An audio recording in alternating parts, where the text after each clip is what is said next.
أعوذ بالله من الشيطان الرجيم.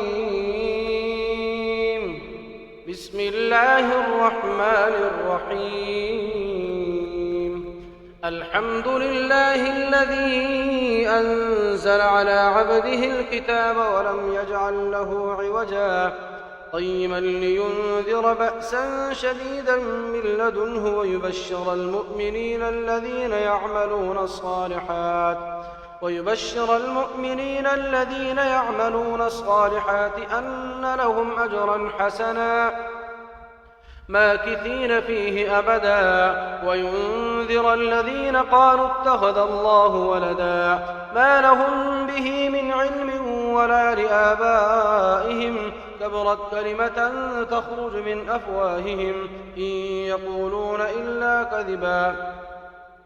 فلعلك باخع نفسك على آثارهم إن لم يؤمنوا بهذا الحديث أسفا إنا جعلنا ما على الأرض زينة لها لنبلوهم أيهم أحسن عملا وإنا لجاعلون ما عليها صعيدا جرزا أم حسبت أن أصحاب الكهف والرقيم كانوا من آياتنا عجبا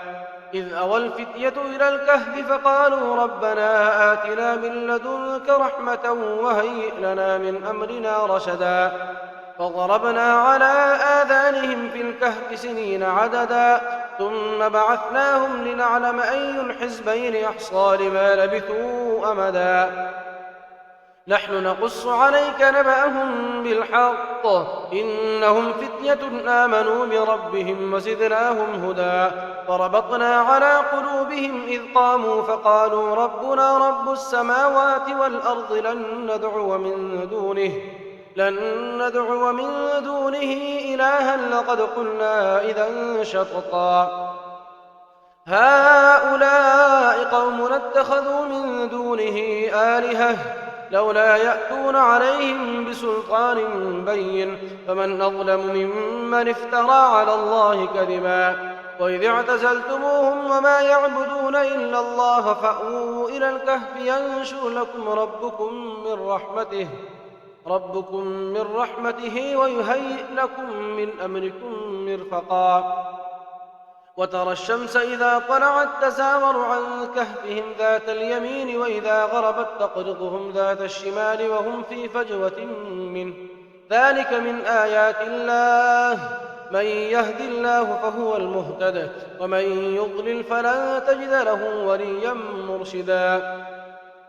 وتحسبهم أيقاظا وهم رقود ونقلبهم ذات اليمين وذات الشمال وكلبهم باسط ذراعيه بالوصيد لو اطلعت عليهم لوليت منهم فرارا ولملئت منهم رعبا وكذلك بعثناهم ليتساءلوا بينهم قال قائل منهم كم لبثتم قالوا لبثنا يوما أو بعض يوم قالوا ربكم أعلم بما لبثتم فبعثوا أحدكم بورقكم هذه إلى المدينة فلينظر أيها أزكى طعاما فليأتكم برزق منه وليتلطف ولا يشعرن بكم أحدا إنهم إن يظهروا عليكم يرجموكم أو يعيدوكم في ملتهم ولن تفلحوا إذا أبدا وكذلك أعثرنا عليهم ليعلموا أن وعد الله حق وأن الساعة لا ريب فيها إذ يتنازعون بينهم أمرهم فقالوا بنوا عليهم بنيانا ربهم أعلم بهم قال الذين غلبوا على أمرهم لنتخذن عليهم مسجدا سيقولون ثلاثة رابعهم كلبهم ويقولون خمسة سادسهم كلبهم رجما بالغيب ويقولون سبعة وثامنهم كلبهم قل ربي أعلم بعدتهم ما يعلمهم إلا قليل فلا تمار فيهم إلا مراء ظاهرا ولا تستفت فيهم منهم أحدا ولا تقولن لشيء إني فاعل ذلك غدا إلا أن يشاء الله واذكر ربك إذا نسيت وقل عسى أن يهديني ربي لأقرب من هذا رشدا ولبثوا في كهفهم 300 سنين وازدادوا 9. قل الله أعلم بما لبثوا له غيب السماوات والأرض أبصر به وأسمع ما لهم من دونه من ولي ولا يشرك في حكمه أحدا. واتل ما أوحي إليك من كتاب ربك لا مبدل لكلماته ولن تجد من دونه ملتحدا. واصبر نفسك مع الذين يدعون ربهم بالغداة والعشي يريدون وجهه ولا تعد عيناك عنهم تريد زينة الحياة الدنيا ولا تطع من أغفلنا قلبه عن ذكرنا واتبع هواه وكان أمره فرطا. وقل الحق من ربكم فمن شاء فليؤمن ومن شاء فليكفر إنا أعتدنا للظالمين نارا أحاط بهم سرادقها وإن يستغيثوا يغاثوا بماء كالمهل يشوي الوجوه بئس الشراب وساءت مرتفقا. إن الذين آمنوا وعملوا الصالحات إنا لا نضيع أجر من أحسن عملا أولئك لهم جنات عدن تجري من تحتهم الأنهار يحلون فيها من أساور من ذهب ويلبسون ثيابا خضرا من سندس واستبرق متكئين فيها على الأرائك نعم الثواب وحسنت مرتفقا. واضرب لهم مثلا الرجلين جعلنا لأحدهما جنتين من أعناب وحففناهما بنخل وجعلنا بينهما زرعا كلتا الجنتين آتت أكلها ولم تظلم منه شيئا وفجرنا خلالهما نهرا وكان له ثمر فقال لصاحبه وهو يحاوره أنا أكثر منك مالا وأعز نفرا. ودخل جنته وهو ظالم لنفسه قال ما أظن أن تبيد هذه أبدا وما أظن الساعة قائمة ولئن رددت إلى ربي لأجدن خيرا منها منقلبا.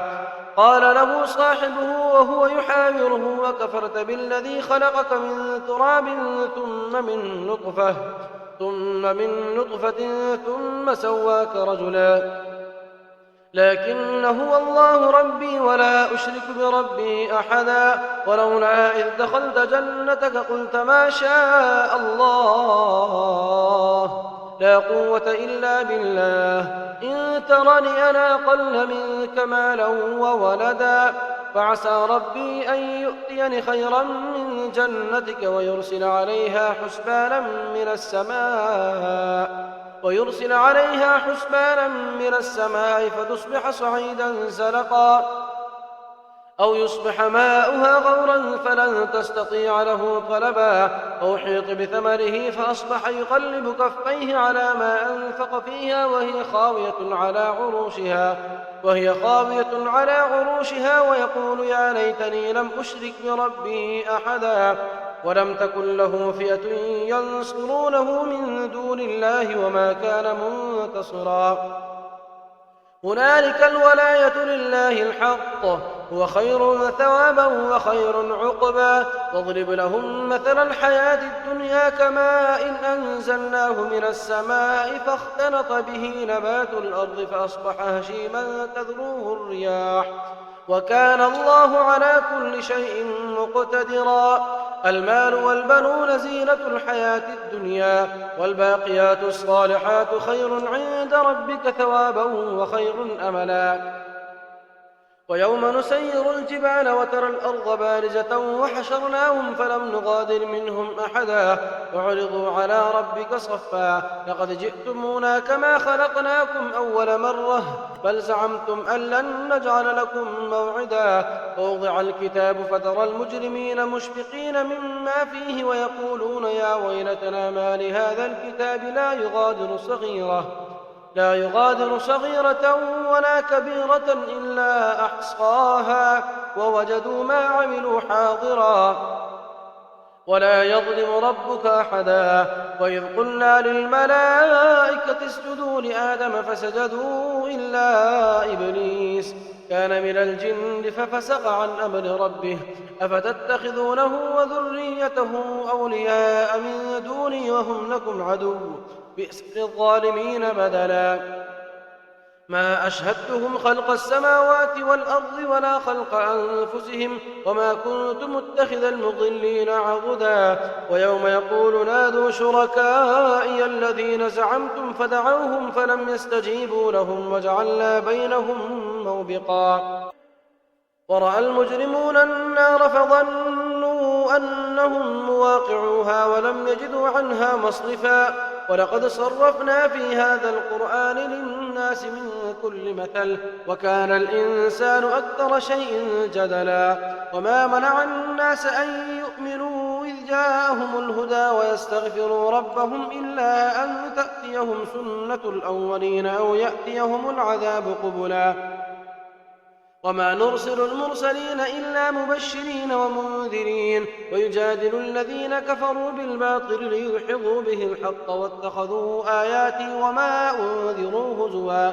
ومن أظلم ممن ذكر بآيات ربه فأعرض عنها ونسي ما قدمت يداه إنا جعلنا على قلوبهم أكنة أن يفقهوه وفي آذانهم وقرا وإن تدعوهم إلى الهدى فلن يهتدوا إذن أبدا. فربك الغفور ذو الرحمة لو يؤاخذهم بما كسبوا لعجل لهم العذاب بل لهم موعد لن يجدوا من دونه موئلا. وتلك القرى أهلكناهم لما ظلموا وجعلنا لمهلكهم موعدا. وإذ قال موسى لفتاه لا أبرح حتى أبلغ مجمع البحرين أو أمضي حقبا فلما بلغا مجمع بينهما نسيا حوتهما فاتخذ سبيله في البحر سربا. فلما جاوزا قال لفتاه آتنا غداءنا لقد لقينا من سفرنا هذا نصبا. قال أرأيت إذ أوينا إلى الصخرة فإني نسيت الحوت وما أنسانيه إلا الشيطان أن أذكره واتخذ سبيله في البحر عجبا. قال ذلك ما كنا نبغي فارتدا على آثارهما قصصا فوجدا عبدا من عبادنا آتيناه رحمة من عندنا وعلمناه من لدنا علما. قال له موسى هل أتبعك على أن تعلمني مما علمت رشدا قال إنك لن تستطيع معي صبرا وكيف تصبر على ما لم تحط به خبرا. قال ستجدني إن شاء الله صابرا ولا أعصي لك أمرا. قال فإن اتبعتني فلا تسألني عن شيء حتى أحدث لك منه ذكرا. فانطلقا حتى إذا ركبا في السفينة خرقها قال خرقتها لتغرق أهلها لقد جئت شيئا إمرا. قال ألم أقل إنك لن تستطيع معي صبرا قال لا تؤاخذني بما نسيت ولا ترهقني من أمري عسرا. فانطلقا حتى إذا لقيا غلاما فقتله قال قتلت نفسا زكية بغير نفس لقد جئت شيئا نكرا. قال ألم أقل لك إنك لن تستطيع معي صبرا قال إن سألتك عن شيء بعدها فلا تصاحبني قد بلغت من لدني عذرا. فانطلقا حتى إذا أتيا أهل قرية استطعما أهلها فأبوا أن يضيفوهما فوجدا فيها جدارا يريد أن ينقض فأقامه. قال لو شئت لاتخذت عليه أجرا قال هذا فراق بيني وبينك سأنبئك بتأويل ما لم تستطع عليه صبرا. أما السفينة فكانت لمساكين يعملون في البحر فأردت أن أعيبها وكان وراءهم ملك يأخذ كل سفينة غصبا. وأما الغلام فكان أبواه مؤمنين فخشينا أن يرهقهما طغيانا وكفرا فأردنا أن يبدلهما ربهما خيرا منه زكاة وأقرب رحما. وأما الجدار فكان لغلامين يتيمين في المدينة وكان تحته كنز لهما وكان أبوهما صالحا فأراد ربك أن يبلغا أشدهما ويستخرجا كنزهما رحمة من ربك وما فعلته عن أمري ذلك تأويل ما لم تسطع عليه صبرا ويسألونك عن ذي القرنين قل سأتلو عليكم منه ذكرا إنا مكنا له في الأرض وآتيناه من كل شيء سببا فأتبع سببا حتى إذا بلغ مغرب الشمس وجدها تغرب في عين حمية ووجد عندها قوما قلنا يا ذا القرنين إما أن تعذب وإما أن تتخذ فيهم حسنا قال أما من ظلم فسوف نعذبه ثم يرد إلى ربه فيعذبه عذابا نكرا وأما من آمن وعمل صالحا فله جزاء الحسنى وسنقول له من أمرنا يسرا ثم أتبع سببا حتى إذا بلغ مطلع الشمس وجدها تطلع على قوم لم نجعل لهم من دونها سترا كذلك وقد أحطنا بما لديه خبرا ثم أتبع سببا حتى إذا بلغ بين السدين وجد من دونهما قوما لا يكادون يفقهون قولا قالوا يا ذا القرنين إن يأجوج ومأجوج مفسدون في الأرض فهل نجعل لك خرجا على أن تجعل بيننا وبينهم سدا قال ما مكنني فيه ربي خير فأعينوني بقوة أجعل بينكم وبينهم ردما آتوني زبر الحديد حتى إذا ساوى بين الصدفين قال انفخوا حتى إذا جعله نارا قال آتوني أفرغ عليه قطرا فما استطاعوا أن يظهروه وما استطاعوا له نقبا قال هذا رحمة من ربي فإذا جاء وعد ربي جعله دكا وكان وعد ربي حقا وتركنا بعضهم يومئذ يموج في بعض ونفخ في الصور فجمعناهم جمعا وعرضنا جهنم يومئذ للكافرين عرضا الذين كانت أعينهم في غطاء عن ذكري وكانوا لا يستطيعون سمعا أفحسب الذين كفروا أن يتخذوا عبادي من دوني أولياء إنا أعتدنا جهنم للكافرين نزلا قل هل ننبئكم بالأخسرين أعمالا الذين ضل سعيهم في الحياة الدنيا وهم يحسبون أنهم يحسنون صنعا أولئك الذين كفروا بآيات ربهم ولقائه فحبطت أعمالهم فلا نقيم لهم يوم القيامة وزنا